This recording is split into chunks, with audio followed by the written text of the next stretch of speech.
जिस महामना बुद्ध को light of Asia कहते हैं, एशिया का प्रकाश कहते हैं, जिस महामना बुद्ध को आज के दिन वो जन्म भी लिए, ज्ञान भी प्राप्त किए और उनका महापरिनिर्वाण भी हुआ। इस देश में बड़े पैमाने पर बहुजन समाज आज बौद्ध मत को स्वीकार कर रहा है और मैं इस मायने में बाबा साहब डॉक्टर भीमराव अंबेडकर जी को श्रद्धांजलि करता हूं, उन्हें याद करता हूं कि बाबा साहब अंबेडकर जब पढ़ने के लिए गए तो विद्यालय में जिस तरह से हर विद्यालय में आदरणीय भंते आलार कलाम साहब बंदाम, यहाँ उपस्थित भारतीय बौद्ध महासभा के पदाधिकारीगण, उपासकगण, उपासिकागण, साथियों, सज्जनों, प्यारे बच्चों, आज हम सभी लोग, जैसा कि हमारे संचालक महोदय ने बताया कि त्रिवेद पावनी वैशाख पूर्णिमा पर हम उपस्थित हैं। आमतौर पर हम इसे बुद्ध जयंती या बुद्ध पूर्णिमा के नाम से जानते हैं, लेकिन एक सुखद संजोग आज की तिथि के साथ जुड़ा हुआ है। जैसा बताया हमारे संचालक जी ने कि महामना बुद्ध आज ही पैदा हुए लुम्बिनी में, जो आपके बगल में है, और आज के ही दिन बोध गया में महामना बुद्ध को ज्ञान की प्राप्ति हुई। और आज के ही दिन मैं जहां का रहने वाला हूं, जहां से मैं चलकर आया कुशीनगर देवरिया से, कुशीनगर में आज के ही दिन वैशाख पूर्णिमा को महापरिनिर्वाण को महामना बुद्ध जी प्राप्त किए। तो आज का दिन जो भी बौद्ध मत के अनुयायी हैं उनके लिए बहुत ही पवित्र है, पावन है, सुखद है कि आज जिस महामना बुद्ध को लाइट ऑफ एशिया कहते हैं, एशिया का प्रकाश कहते हैं, जिस महामना बुद्ध को आज के दिन वो जन्म भी लिए, ज्ञान भी प्राप्त किए और उनका महापरिनिर्वाण भी हुआ। अमूमन मैं कुशीनगर आज के दिन रहता हूं। 2-3 महीने पहले आदरणीय आलार कलाम साहब हमें फोन किए और कहे कि इस बार आपको सिद्धार्थ नगर रहना है। मैं कुशीनगर सुबह जुलूस में सम्मिलित होकर के और उनके महापरिनिर्वाण स्थल पर जा करके और वहां से फिर आपके बीच में आया, दोपहर में आया, फिर कपिलवस्तु चला गया और कपिलवस्तु से घूमकर आपके बीच में आया। मैं पिछले वर्ष मेरे साथ 4-5 साथी आए हैं जो श्रामणेर हुए मेरे साथ। मुरलीधर यादव जी, अशोक यादव जी, व्यास यादव जी, रामप्यारे यादव जी और सुरेश नारायण यादव जी, ये देवरिया से चलकर आए हैं। ये सभी साथी मेरे साथ श्रामणेर हुए।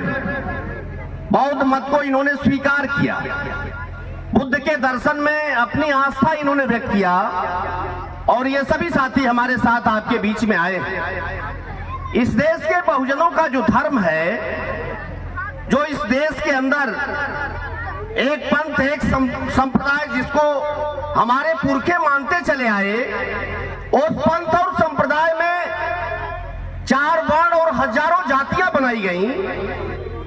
उस 4 वर्ण में जो इस देश का बहुजन समाज था, जो इस देश का मूल निवासी समाज था, उसको अस्पृश्य और सपृश्य शूद्र के रूप में, अछूत और सछूत शूद्र के रूप में लगभग 7,000 जातियों को उस धर्म ने बांट करके और इस देश में हजारों वर्ष तक मनुवाद हमारे ऊपर कब्जा किए रहा और मनुवाद ने हमारे ऊपर शासन किया। आज की तारीख में भी जिन्हें बौद्ध धर्म का ज्ञान नहीं है, आज की तारीख में भी जिनके अंदर वर्गीय चेतना नहीं है, वे लोग उसी मनुवाद का पिट्ठू बन करके और उस गुलामी को ढो रहे हैं, उस अपमानजनक उस जाति व्यवस्था में जी रहे हैं। लेकिन जिन्होंने बुद्ध को माना, जिन्होंने बुद्ध को जाना, जिन्होंने बुद्ध को पढ़ा, जिन्होंने बुद्ध को समझा, जिन्होंने बुद्ध के दर्शन को समझा, वे लोग, जैसे मैं 2 साल पहले श्रामणेर हुआ और बुद्ध धर्म को ग्रहण किया, हमारे साथी जो आए हैं मेरे साथ, उन्होंने बुद्ध धर्म को ग्रहण किया। इस देश में बड़े पैमाने पर बहुजन समाज आज बौद्ध मत को स्वीकार कर रहा है। और मैं इस मायने में बाबा साहब डॉक्टर भीमराव अंबेडकर जी को श्रद्धांजलि करता हूं, उन्हें याद करता हूं कि बाबा साहब अंबेडकर जब पढ़ने के लिए गए तो विद्यालय में जिस तरह से हर विद्यालय में सूत्र वाक्य सुबह लिखे जाते हैं और बच्चों को याद कराया जाता है कि ये आज का सूक्ति वाक्य है। विद्यालय उस यूनिवर्सिटी के ब्लैक बोर्ड पर लिखा था कि विचार कभी मरते नहीं। बाबा साहब अंबेडकर ने जब पढ़ा कि लिखा हुआ है विचार कभी मरते नहीं है, बाबा साहब अंबेडकर ने उसे बुझा दिया। वाइस चांसलर के पास बात गई कि भारत का एक विद्यार्थी अंबेडकर, भीमराव अंबेडकर आज के सूत्र वाक्य को बुझा दिया कि विचार कभी मरते नहीं। बाबा साहब अंबेडकर को वाइस चांसलर ने बुलाया और पूछा कि आपने क्यों बुझा दिया। बाबा साहब अंबेडकर ने कहा कि विचार भी मरते हैं, यदि उन विचारों का प्रचार प्रसार न हो, उनको मानने और जानने वाले लोग न हो, और उसे हम बौद्ध मत के रूप में देख सकते हैं कि इस देश के अंदर, जिस देश के अंदर बौद्ध धर्म पैदा हुआ, जिस देश के बुद्ध थे, उस देश के अंदर से बुद्ध धर्म को जब उसको मानने वाले, उसको जानने वाले, उसको बताने वाले, जताने वाले लोग भारत के अंदर नहीं रहे तो वह विचार मर गया, बुद्धिज्म मर गया। और बाबा साहब अंबेडकर ने उस बुद्धिज्म को जिंदा करने का इस देश के अंदर काम किया। इसलिए मैं आज बुद्ध जयंती पर, त्रिवेद बुद्ध पूर्णिमा पर, बैसाखी पूर्णिमा पर मैं बाबा साहब डॉक्टर भीमराव अंबेडकर जी को नमन करता हूं, श्रद्धांजलि अर्पित करता हूं और याद करता हूं कि जो बुद्ध के विचार, जो पूरी दुनिया के अंदर जितने दुनिया के समुन्नत देश है, जो देश चीन और जापान गाय और गोबर में अमृत नहीं ढूंढता, जो चीन और जापान आज की तारीख में कृत्रिम सूरज बना रहे हैं, कृत्रिम चांद बना रहे हैं, कृत्रिम बारिश पैदा कर रहे हैं और कृत्रिम इंसान और रोबोट बना रहे हैं, वो चीन और Japan light of Asia Buddha को मानते हैं और बुद्ध के धर्म को, बुद्ध के धम्म को मानते हैं, बुद्ध को स्वीकार करते हैं। और जिस देश में बुद्ध पैदा हुए, जिस देश में बुद्धिज्म पैदा हुआ, उस देश में बुद्ध का वो विचार मर गया। लेकिन मैं इस बात के लिए साधुवाद देता हूं, अभिनंदन करता हूं और श्रद्धांजलि अर्पित करता हूं बाबा साहब को पुनः कि उन्होंने उस बुद्ध मत को भारत के अंदर फिर से पुनर्जीवित किया और आज की तारीख में करोड़ों लोग आज बौद्ध मत को मानने वाले हैं। यहाँ इतनी बड़ी तादाद में लोग बैठे हुए, मैं देवरिया से चलकर आपके बीच में आया। मैं आप लोगों से कहना चाहता हूं कि जिस धर्म को हम लोग मानते रहे, उस धर्म में क्या है, उस धर्म में यही अंतर है बुद्ध मत, बौद्ध मत में। और जिस धर्म को अब तक हमारे पुरखे मानते चले आए, जिस मत में हम सभी लोग फंसे हुए थे, वो परलोक सुधारते हैं, वो स्वर्ग सुधारते हैं। और बुद्ध मत परलोक नहीं सुधारता है, इस लोक को सुधारता है।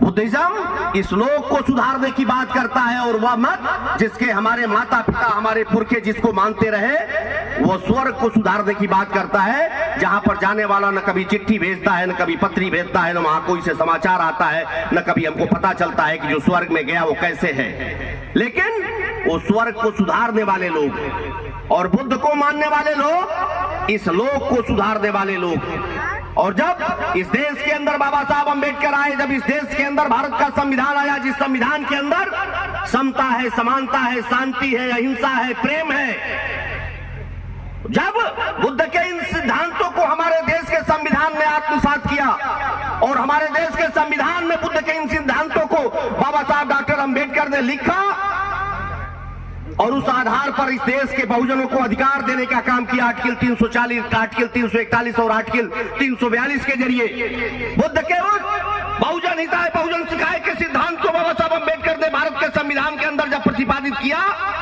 और उसको लागू करने के लिए कानून बनाया, तो मैं, जो मेरे पुरखे भैंस चराते थे, भैंस चराना छोड़कर मैं मास्टर बन गया।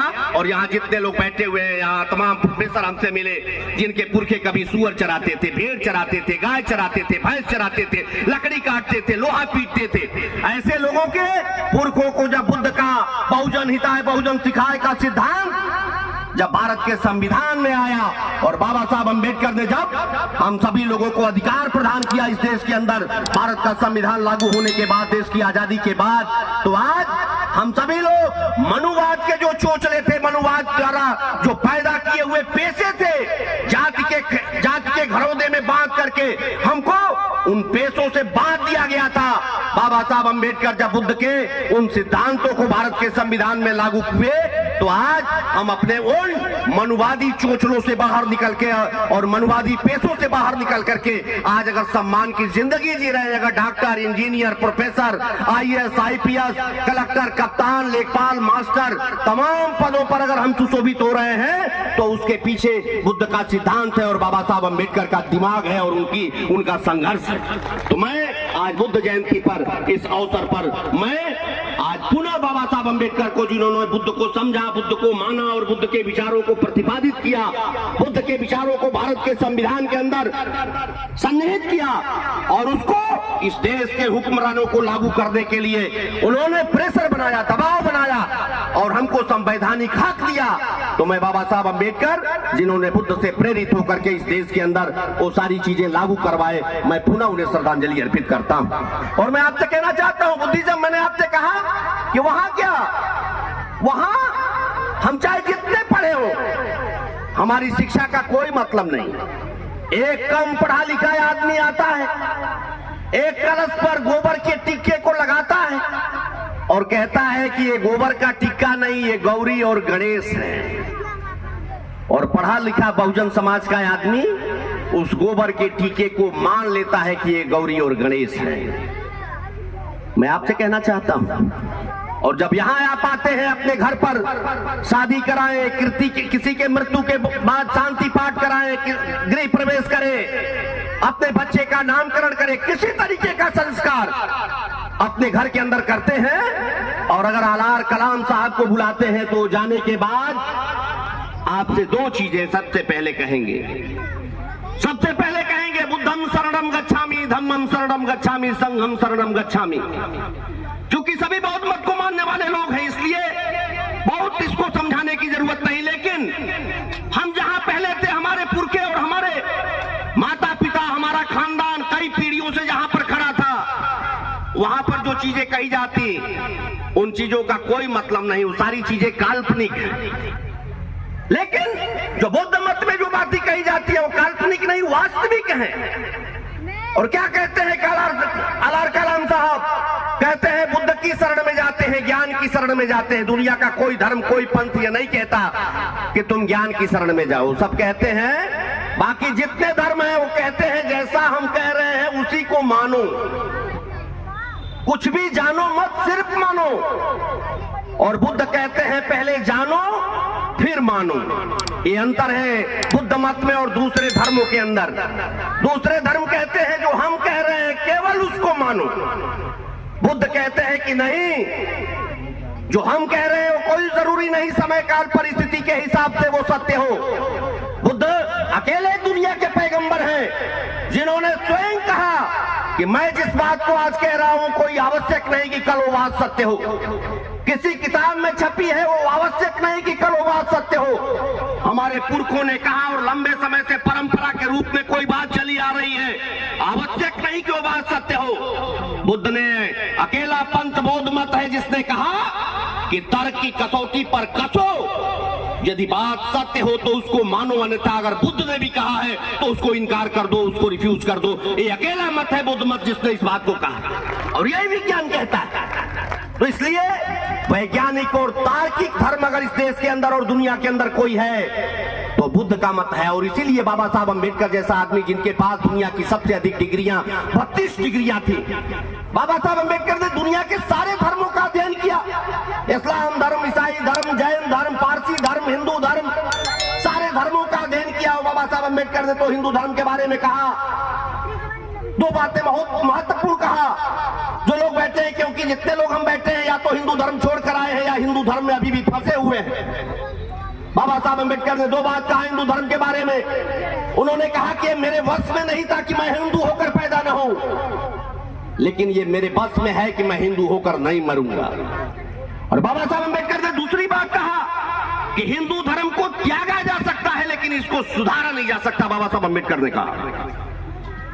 इसलिए हम आपसे कहना चाहते हैं कि जो बौद्ध मत है, जो महामना बुद्ध का सिद्धांत है, जो महामना बुद्ध का विचार है, उन्होंने कहा कि बुद्धम शरणम गच्छामि, बुद्ध की शरण में, ज्ञान की शरण में हम जाते हैं। धम्मम शरणम, धम्म की शरण में जाते हैं, शील की, चरित्र की, जो धम्म की शरण है, धम्म की शरण में जाते हैं। और संघम शरणम गच्छामि, भिक्षु भिक्षुणी, उपासक उपासिका, जो ये संघ है उस संघ की शरण में जाते हैं। और उसके बाद जो दूसरी बात, हम किसी भी आयोजन में अपने भंते को बुलाते हैं, किसी बौद्धाचार्य को बुलाते हैं, तो त्रिशरण के बाद जो पंचशील कहते, दुनिया का कोई धर्म ये ज्ञान नहीं देता, कोई धर्माचार्य ये बात नहीं कहता किसी भी आयोजन में। अकेला बौद्ध मत है और बौद्ध अनुयायी, बौद्धाचार्य और हमारे भंते भिक्षु हैं, जो जब जाते हैं और कार्यक्रम की शुरुआत करते हैं तो कहते हैं कि पंचशील लेना है आपको। जितने हमारे उपासक हैं उन सारे उपासकों को पंचशील ग्रहण करना है।